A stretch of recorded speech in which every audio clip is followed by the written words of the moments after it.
नमस्कार। धर्म की जय हो, अधर्म का नाश हो, प्राणियों में सद्भाव हो और विश्व का कल्याण हो। तो हम लोगों की ये चौथी और आखिरी वार्ता है औरंगजेब पर। हम इस पुस्तक का रिव्यू कर रहे हैं और ये जो मैं काम कर रही हूँ, ये रिसर्चर्स के लिए अत्यंत महत्व का कार्य है। तो अब हम आते हैं अध्याय 6 पर। अध्याय 6 में कमाल का इन्होंने शीर्षक लगाया है, overseer of Hindu religious communities. Aurangzeb कौन है? हिंदू रिलीजियस कम्युनिटीज को का संरक्षक है, ओवरसीयर है, देखभाल करता है। फिर दूसरा सब हेडिंग लगाया है, प्रोटेक्टर ऑफ टेम्पल्स, ये मंदिरों का रक्षक है। तो फिर मियाँ कैसे हुआ भाई? फिर एक औरंगजेब का कोटेशन दे रहे हैं, Aurangzeb describing the Hindu Jain and Buddhist temples at Ellora. Ellora के मंदिरों को देखने जा रहा है और देखकर औरंगजेब कहता है, Ellora is one of the finely crafted marvels of the real transcendent artisan that is God. God ने, अल्लाह ताला ने एलोरा को बनाया। ऐसा भीषण कुफ्र कौन? मियाँ औरंगजेब। क्यों ऐसा भीषण कुफ्र? क्योंकि वो मोमिन नहीं है भाई, वो मुनाफिक है, वो मुशरिक है। एलोरा में कौन सा टेम्पल है? प्रसिद्ध कैलाश टेम्पल है, भगवान शंकर का मंदिर है। और उसको ये कह रहा है स्वयं भगवान ने, अल्लाह ताला ने बनाया है। कमाल की बात है। अब ये दीनी है कि काफिर है, आप लोग विचार कर लीजिए। फिर ये कहती है, most glaringly Aurangzeb counted thousands of Hindu temples within his domain, कि उसके राज्य में हजारों, लाखों नहीं कह रही है, हजारों हिंदू मंदिर हैं, किंतु he destroyed at the most a few dozen, 10-5 दर्जन मंदिर तोड़ दिया। हजारों मंदिर थे, क्या बात करते हो भाई। अब ये कह रहा है, कमाल की बात, ये महिला, Aurangzeb followed Islamic law in granting protections to non-Muslim religious leaders and institutions। ये कौन सा इस्लामिक कानून है भाई? हम लोगों ने आज तक नहीं सुना, कुरान में नहीं है, शरिया में नहीं है। इस हम नॉन इस्लामिक धार्मिक जो व्यक्ति हैं, संस्थाएं हैं, मंदिर हैं, उनको मियाँ रूलर, मियाँ शासक संरक्षण दे। लेकिन ये यूरो अमेरिकन एकेडमिक एस्टेब्लिशमेंट की लेखिका है, कुछ इन्वेंट कर सकती है, इसने आगे भी बड़ी भारी चीजें इन्वेंट की है। अब ये कह रही है कि इसने most places of Hindu worship को प्रोटेक्ट किया। फिर ये कह रही है, in Aurangzeb's eyes, Islamic teachings and the Mughal tradition enjoined him to protect Hindu temples, pilgrimage destination and holy। कमाल की बात है भाई। कह रही है औरंगजेब की नजर में जो मुगल प्रैक्टिस थी और जो इस्लामिक कानून है, वो हिंदुओं के धार्मिक स्थलों को, प्रथाओं को, लोगों को संरक्षण की बात कहती है। फिर वो एक उसके ऑर्डर को उद्धृत करती है, the king then ordered his officials. Aurangzeb ने अपने अफसरों को आदेश दिया, क्या दिया? You must see that nobody unlawfully disturb the Brahmins और other Hindus of the region, so that they might remain in the traditional place and pray for the continuance of the empire। वो सुख से अपनी जगह पर रहे और मुगल बादशाह की सलामती के लिए दुआ करें। किससे दुआ करें भाई? अल्लाह से, कि शंकर भगवान से, कि ब्रह्मा जी से, कि विष्णु भगवान से? तू भैया मोमिन है कि मुशरिक है? अब आ, अब ये कह रहा है कि ये जो फरमान था ये 1659 का था, और ये बड़ी खास बात है कि इसने ब्राह्मणों की रक्षा की बात कही। क्यों? मुगल एम्पायर की लॉन्गेविटी के लिए, उसके दीर्घायु होने के लिए। आगे ये कह रही है कि ऐसे उसके दर्जन भर ऑर्डर है। अब गिना रही है दर्जन भर ऑर्डर्स में से कुछ। औरंगजेब ने पेज संख्या 81 से मैं पढ़ी। औरंगजेब ने अपने शासन के 9वें साल में आसाम के गुवाहाटी में उमानंद मंदिर को लैंड ग्रांट दिया, और लगान वसूलने का अधिकार दिया। 1680 में उसने भगवंत गोसाई को बनारस में गंगा जी के किनारे आदेश दिया कि इनको किसी प्रकार से तंग न किया जाए। 1887 ने 1687 में emperor gave some empty land on a Ghat in Banaras to Ram जीवन गोसाई। मस्जिद के पास घाट में राम जीवन गोसाई को जगह दिया, in order to build houses for pious Brahmins and holy fakirs. ब्राह्मणों के लिए घर बनाने के लिए जगह दिया। फिर कह रही है 1691 में, यानी जब भाग के दक्षिण पहुंच चुका है, औरंगजेब कन्फर्ड 8 विलेजेस, 8 गांव दिया, and a sizeable chunk of tax free land, और महंत बालक दास निर्वाणी ऑफ चित्रकूट, चित्रकूट के बालक दास निर्वाणी जी को दिया, to support the Balaji temple, Balaji के मंदिर के देखभाल के लिए। भैया तू तो पक्का मुशरिक है भाई। और मुशरिक होने का मतलब शरिया कानून में तेरी ढंग से कुटाई पिटाई, टांग तोड़ना, हाथ तोड़ना। अब ये मुझे नहीं पता शरिया लॉ में मृत्यु के बाद दुर्गत करते हैं कि नहीं करते हैं। फिर कह रहे हैं 1698 में, यानी मरने के 9 साल पहले, उसने रंग भट्ट ब्राह्मण को रेंट फ्री लैंड दिया। कहां पर? खान देश में, सेंट्रल इंडिया में। और कह रही है the list goes on and includes in Allahabad, Vrindavan, Bihar and elsewhere. जगह जगह ब्राह्मणों को, मंदिरों को पट्टा दे रहा है, दान दे रहा है। भैया ये न तो मियाँ बादशाह है, ना ये दीनी है, न जिद्दा पीर है, ये सीधे सीधे मुशरिक है। To be punished under Quranic law and sharia law. और जब ऊपर जाएगा, तब अल्लाह ताला गया ऊपर, तो अल्लाह ताला ने क्या दुर्गत की होगी, ये तो वही लोग बताएंगे जो वहां जाते रहते हैं। फिर जंगम शैव लोगों का एक कोई जंगम है, जंगम बाड़ी मठ है काशी में, उसका ये वर्णन कर रही है। फिर कह रही है औरंगजेब ने शत्रुंजय में, गिरनार में और माउंट आबू में भी दान दिया। फिर कह रही है कि लाल विजय एक जैन साधु है, उनको भी दिया दान 1679 में, यानी वहां दक्षिण जाने के बाद। इसके अलावा जीन चंद्र सूरी एक जैन साधु को दान दिया।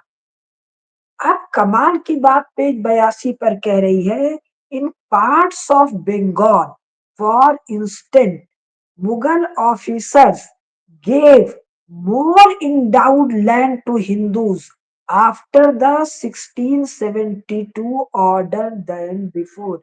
1672 क्या है?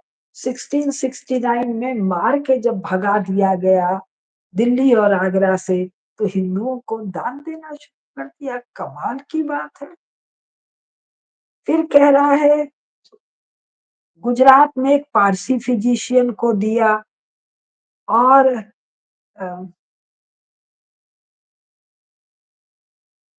और कुछ कुछ और बता रही है, वो सब मैं छोड़ती जा रही हूँ।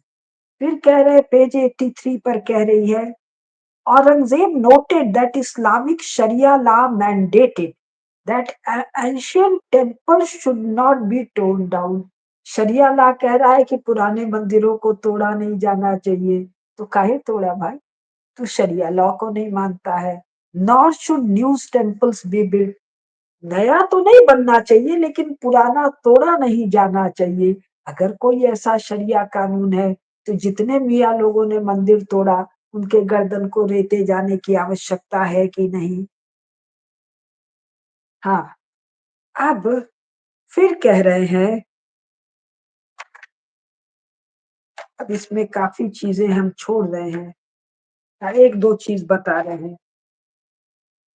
ये कह रही है एक खास बात कि अहमदाबाद में चिंतामणि पार्श्वनाथ जो मंदिर है उसमें औरंगजेब ने 2 मीनार चढ़ा दिया। मीनार चढ़ाने का मतलब मस्जिद बना दिया। ये रसूल साहब मक्का और मदीना में कोई मीनार मीनार बनवाए थे क्या? अल्लाह ताला चाहते तो मीनार नहीं बनती क्या मक्का और मदीना में पैगंबर साहब के इबादत के लिए? तो मीनार नॉन इस्लामिक है, अन इस्लामिक है। मीनार मीनार। अब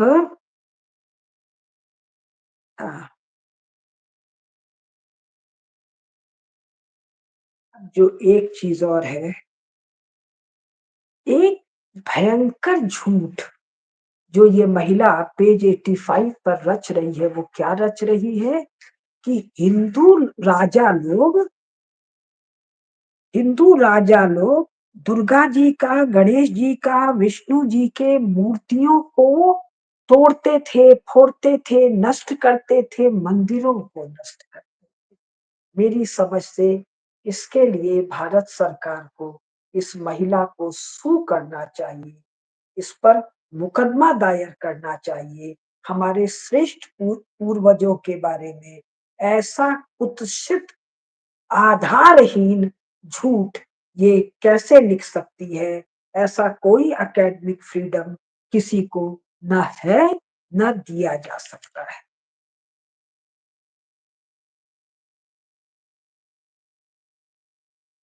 फिर मैं बहुत सा छोड़ती जा रही हूँ। फिर कह रही है उन्हीं हिंदू राजाओं की नकल करके मुसलमान लोग मंदिर तोड़ते थे। अब 88 में ये कमाल की बात कह रही है, पृष्ठ संख्या 88 में, Aurangzeb did not destroy temples in the Deccan where he and his vast army expanded the Mughal kingdom during the last 3 decades of his life. क्यों भाई, तुम 27-28 साल दक्षिण भारत में रहे, वहां तुमने मंदिर क्यों नहीं तोड़ा? क्योंकि तुमको उत्तर भारत से भगाया गया था। दक्षिण भारत में तुम्हारी हालत बहुत पतली थी, हिंदुओं को छेड़ने की, मंदिरों को तोड़ने की तुम्हारी औकात नहीं बची थी। अब ये बता रही है चैप्टर 7 में कि अपने अंतिम दिनों में जब औरंगजेब सब बाल बच्चा सबको, बीबी लुगाई लड़का मंत्री फंत्री सबको लेके जब दक्कन जाता है, दक्षिण जाता है, दिल्ली पेज संख्या 90, Delhi appear to many a ghost town, crux in his absence and lost a significant portion of its population. The rooms of the Red Fort grew dusty, unfit to be viewed by visiting dignitaries. बहुत महत्वपूर्ण जानकारी है। औरंगजेब के जाने के बाद दिल्ली वीरान हो गई। तो भाई मुगल साम्राज्य कहाँ गया उत्तर भारत, और वीरान क्यों हो गई? इसलिए कि तुमने मंदिर तोड़े, इसलिए कि तुमने जिजिया लगाया, इसलिए कि तुमने अ, अ, संभाजी महाराज को, संभाजी महाराज है ना शिवाजी के पुत्र, शंभू राजे, छत्रपति संभाजी महाराज को जो नृशंसता पूर्वक मारा, कवि कलश को नृशंसता पूर्वक मारा, गुरु तेग बहादुर को नृशंसता पूर्वक मारा, तो हिंदुओं ने लात मार मार के तुमको भगा दिया, दिल्ली उजाड़ हो, राजधानी उजाड़ हो गई, तो राज्य बचा क्या भाई? तुम बताते हो 1707 हरे रंग का संपूर्ण भारत में राज्य है, तुम ही बता रहे हो जो इतने साल से मैं तलाश रही थी। और मैं सुनने वालों को कहूंगी, यदि उनमें कोई इतिहास के शोधार्थी मुझे सुन रहे हैं या नहीं सुन रहे हैं, तो इतिहास के किसी प्रोफेसर और शोधार्थी को संपर्क किया जाए कि 1669 से लेकर 1707 तक का दिल्ली और आगरा का क्या स्थिति है, इसको बहुत गंभीरता से देखना चाहिए। और इसको दक्षिण में भगाया गया, उसके 5 साल पहले क्या मामला चल रहा है इसको देखा जाए। यानी मुगल तो खत्म हो गए 1669 में, जब अपनी राजधानी छोड़ के परमानेंट भाग गए। ये बहुत महत्वपूर्ण तथ्य है एक लाइन का। फिर बताती है कि पहली बार गोलकुंडा का जो हीरे का खदान है वो औरंगजेब के कब्जे में आया, जब उसने कुतुब शाही को हटा दिया, लेकिन कब्जे में आया और कब्जे से निकल भी गया। The constant warfare depleted the treasury and sapped the will of many nobles। मुझे इसमें भी बहुत बड़ी शंका लगती है। जब उत्तर भारत से भगा दिया गया, तो ट्रेजरी में टैक्स कहाँ से आ रहा है भाई? और ट्रेजरी में अगर टैक्स नहीं है, तो तुम लड़ किससे रहे हो और किसके बलबूते पर लड़ रहे हो? और पूरे भारत को पता है कि तुम धक्के मार के भगा दिए गए।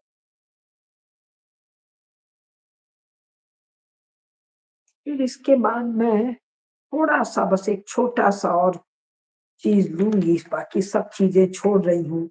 जिनको रुचि हो वो पूरा पढ़ ले, वो तुलादान वगैरह की कथा है। लेकिन ये सब मैं छोड़ के अब इसके पोस्ट स्क्रिप्ट पर आ रही हूँ। A note on reading medieval Persian text. ये बहुत महत्वपूर्ण है। ये लेखिका कह रही है कि पर्शियन टेक्स्ट को कैसे पढ़ा जाए। पर्शियन टेक्स्ट क्या है? जिसमें लिखा हुआ उपलब्ध है। तो भाई पर्शियन भाषा में क्यों लिखा हुआ? पर्शियन भाषा, पारसी भाषा तो संस्कृत भाषा की शाखा है। तुम्हारा लेखन अरबी में क्यों नहीं? तुम्हारा लेखन तुर्क में क्यों नहीं है? शक भाषा में क्यों नहीं है? चगताई भाषा में क्यों नहीं? मूल लेखन भारतीय भाषा में क्यों है? एक, इसके बाद जो ये खास बात कह रही है, पृष्ठ संख्या 109 पर 3-4 पन्ने का ये नोट है। अब ये बहुत ही महत्वपूर्ण एकेडमिक फ्रॉड की तरफ ध्यान, ये तो ध्यान नहीं दिला रही है, ये तो यूं ही लिख रही है, लेकिन उसमें मैं आपका ध्यान एक अत्यंत महत्वपूर्ण एकेडमिक फ्रॉड की तरफ ले रही हूँ। Out of necessity and ease many historians disregard the original Persian text and rely instead on English translations। यानी अंग्रेजों के बाद जो इतिहासकार हैं वो मूल पर्शियन टेक्स्ट को नहीं देख रहे हैं, अंग्रेजी अनुवादों को देख रहे हैं। And many translations of Mughal texts are of questionable quality। इसका गुण पर बहुत बड़ा, गुणवत्ता पर बहुत बड़ा प्रश्न चिन्ह है। Brimming with mistranslations and abridgments। जगह जगह गलत अनुवाद है और जगह जगह उसका संक्षिप्तीकरण है। Some of the changes conveniently serve the agenda of the translator। ये जो हुआ है, ये गैर जानकारी में बेवकूफी में, मूर्खता में नहीं हुआ है, अनुवादक के एजेंडा के अनुसार हुआ है। यानी ये एकेडमिक फ्रॉड है। तो इतिहासज्ञ एकेडमिक फ्रॉड के आधार पर इतिहास लिख रहे हैं। Some of these changes conveniently serve the agenda of the translators, especially colonial translations that sought to show Indo-Muslim kings at their worst, so that the British would seem virtuous by comparison. Foremost here is Eliot and Dawson's History of India as told by its own historians. इसको लेके मैं कुछ वार्ताएं करूंगी। वो तो मुंह से कह रहा है इलियट एंड डाउसन कि क्या क्या बदमाशियां उन लोगों ने की है और क्यों की है। Such materials are great resources for learning about British colonialism, but they present an inaccurate picture of Mughal India. इन्हीं colonial क्या illiterate लफंगों ने मनमानी ढंग से लिखा है। लाखों की फौज, अरे लाख कितना होता है, गिनती गिनने का तो तुम्हारे रोमन में औकात नहीं। लाखों हिंदू स्त्रियों को ले गया गया, गजनी के बाजार में बेच दिया गया। उल्लू के पट्टों, एनिमी टेरिटरी से गुजरना क्या होता है, ये इन उल्लू के पट्टों, उल्लू का पट्टा कौन, वो लोग जो ये लिख रहे थे उनको नहीं पता है। उनके लिए लाख आदमी होम टेरिटरी से जाना और एनिमी टेरिटरी से जाना, ये दो शब्द से भी नहीं परिचित है, इस दोनों के अंतर से भी नहीं परिचित है। एनिमी टेरिटरी से तो 5 आदमी का निकलना कठिन, और फिर टेरेन की जानकारी नहीं है, भू संरचना, कहाँ पहाड़ है, कहाँ ठंडा है, कहाँ गर्म है, कहाँ दलदल है, कहाँ रेगिस्तान है, कहाँ तेज बहती हुई गहरी नदियां हैं। इनमें ट्रांसपोर्टेशन के साधन भिन्न भिन्न होंगे, और फिर लगातार जो एनिमी टेरिटरी है उसमें महाप्रतापी राजा लोग हैं। तो ये लेखन किसके द्वारा है, उल्लू के पट्टों के द्वारा। ये शब्द मुझे बहुत एप्ट लग रहा है, अंग्रेजी सोच नहीं पा रही हूँ। फिर क्या कह रहे हैं, अब आगे और सुनिए। Even once a scholar access and read documents from Aurangzeb's period, मान लीजिए आपने मूल पर्शियन टेक्स्ट तक पहुंच भी गए, interpretations throws up substantial hurdles. Many of the so-called key historians of Aurangzeb's rule, such as Kafi Khan and Saki Mustaid Khan, wrote after Aurangzeb's death and relied extensively on memory and hearsay to reconstruct events that occurred decades earlier. और हम लोगों को ये नालायक बताते हैं कि तारीख लिखना और रखना तो मियाँ लोग जाने, भारतीयों को इतिहास लिखना नहीं आता। ये कहने वाले सब कौन है, उल्लू के पट्टे। पट्टा मतलब शागिर्द, शिष्य नहीं। तो उस्ताद उल्लू है, शागिर्द पट्टा है। Such a method allowed unintentional errors to creep into their chronicles, errors that can be sometimes detected by comparing these texts to eyewitness accounts when available.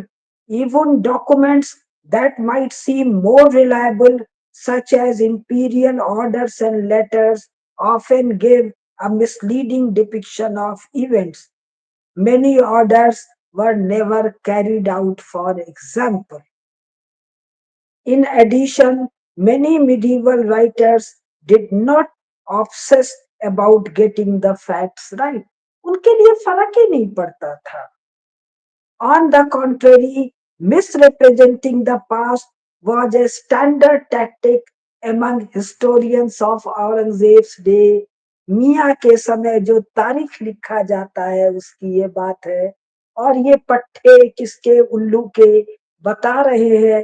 हिंदुओं को तारीख लिखना नहीं आता है, इतिहास लिखना किसको आता है. मियाँ कुल को और ये चर्च वाले लफंगों को. मैं आपको इलियट एंड डाउसन भी पढ़ के सुनाऊंगी. हाँ. Past was a standard tactic among historians of Aurangzeb's day who understood Tariq as beholden to literary goals as much as accurately capturing the past. मेरे पास एक पुस्तक है, बेटा देना तो, सिकंदर नामा, जिसमें सिकंदर को मियाँ बताया गया. मैं मोटी सी किताब देखी यहाँ पर है, सिकंदर नामा खूब मोटी सी किताब है, यहीं पर कहीं है. तो मुझे लगा ये किताब इतनी मोटी सी है तो सिकंदर पर है तो बड़ी जबरदस्त किताब होगी. नहीं, यहाँ नहीं है वो, वहां कहीं है शायद. लेकिन जब पढ़ा तो उसमें अलेक्जेंडर को सब मियाँ बताए. क्यों बताए? लिखने वाला मियाँ है और बहुत मजेदार मजेदार बात. तो थोड़ा सा करके इसको मैं पूरा कर रही हूँ. In addition to changing history to suit their literary needs, authors such as Kafi Khan employed heavy rhetoric that tells us a great deal about their own biases but obscures the causality behind specific imperial decisions.